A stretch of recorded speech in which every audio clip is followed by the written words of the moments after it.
নমস্কার। আজকে আলোচনা করব মৃত্যুর সময় আত্মার গতি নির্ধারণ কিভাবে সম্ভব। মৃত্যুর পর আত্মার গতি কী রকম হবে তা মৃত্যুকালীন ব্যক্তির দিকে তাকালেই বোঝা যায়। মৃত্যুর পর আত্মার তিনটি গতি হয়, যথা অধম, মধ্যম এবং উত্তম। সমস্ত জীবনের জীবনধারা হতেই এই গতি নির্ধারিত হয়। আমাদের শরীরে একাদশটি দ্বার আছে, 2 চোখ, 2 কান, নাকের 2টি ফুটো, মুখ, গুহ্য, লিঙ্গ, নাভি ও মস্তিষ্কের ব্রহ্মদ্বার। এর মধ্যে গুহ্য লিঙ্গ হল অধম দ্বার।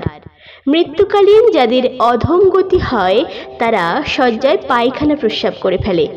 আত্মার নিম্ন গতির ফলেই তার এই অবস্থা হয়। এইভাবে মৃত্যুর সময় দেখা যায় কোন কোন ব্যক্তি এই রকম অবস্থা লাভ করে।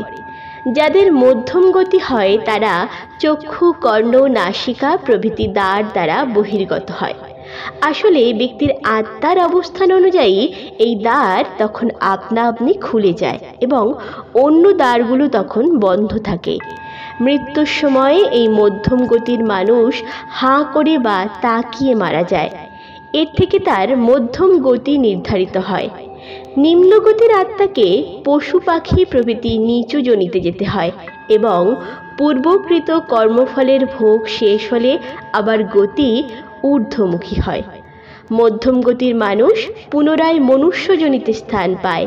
এদের মধ্যে আবার ক্রম উন্নত অবস্থা অনুযায়ী নিচু ও উঁচু ঘরে জন্ম হয়। যারা সাধন ভজন ও উন্নতি সাধনে নিজেকে যুক্ত রাখে সেই সকল যোগীর গতিপথ ব্রহ্মদ্বার দিয়ে হয়।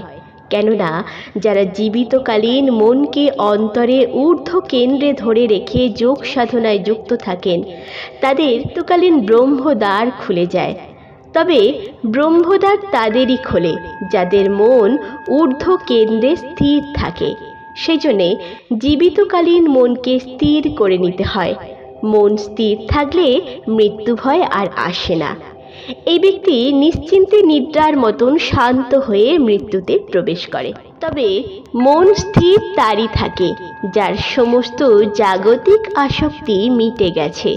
কেননা সামান্য আসক্তি থাকলেও ওই আসক্তি মৃত্যু আসন্ন ব্যক্তিকে চঞ্চল ও বিক্ষিপ্ত করে দেয়।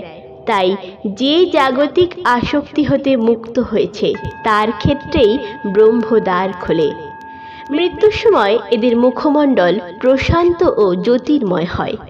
সজ্ঞানে এই প্রশান্তময় মৃত্যুই ব্যক্তির কাছে ধ্যানে পরিণত হয়ে চৈতন্য সত্তায় নিয়ে যায়।